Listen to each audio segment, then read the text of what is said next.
We turn the scriptures to 1 King 18 and we'll start reading at verse 16 where we finished off last week. Elijah went to meet Ahab. Verse 1 says that it came to pass after many days that the word of the Lord came to Elijah in the 3rd year, saying, Go shew thyself unto Ahab, and I will send rain upon the earth.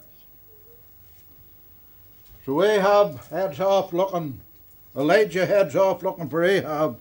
He comes across Obadiah, and after some conversation he persuades Obadiah to go and to tell Ahab that Elijah is looking for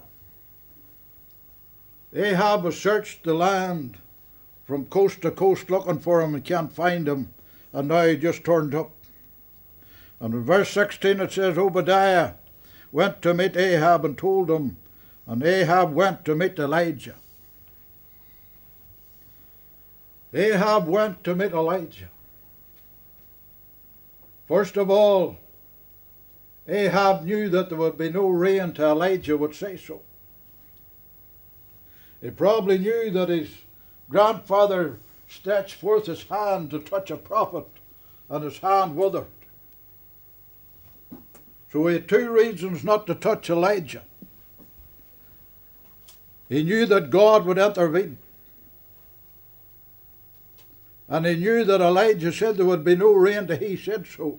So if he killed Elijah and then Elijah couldn't say there'll be rain and then there would never be rain. You may say that's a bit extreme, but that's the word of God. The word of God said there would be no rain till Elijah said so. And that's the way it was going to be. And in verse 17 it came to pass, when Ahab saw Elijah, that Ahab said unto him, Art thou he that troubleth Israel? You say there's many religious people in the land today and they think that we are the problem. They don't see that the idolatry that goes on in this land is the problem. They don't see that the witchcraft is the problem. They think that those people that are in touch with God are the problem. I just got the tail end of an interview one night on television on some of the news. And the newscaster, or whatever you call them, was interviewing a woman and she was blaming the Bible for everything that was going wrong. Well, you see, every time the past law is contrary to the Bible, it causes problems. But she was blaming the Bible for leading people in the wrong direction. So here we have an example in the Word of God where Ahab, the man that brought Jezebel and idolatry into Israel, blaming the prophet of God.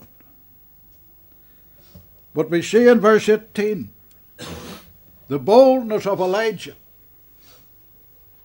He's facing the king of Israel. And he answered the king of Israel, he said, I have not troubled Israel, but thou and thy father's house, and that ye have forsaken the commandments of the Lord, and thou hast followed Balaam.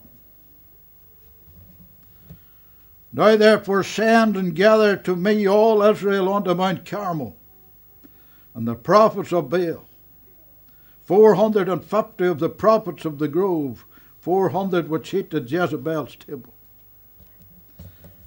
Elijah boldly denies that he's the problem. And he boldly gives the king of Israel a command. He said, send and gather to me. You see, he's the representative of God and he's not ashamed of it.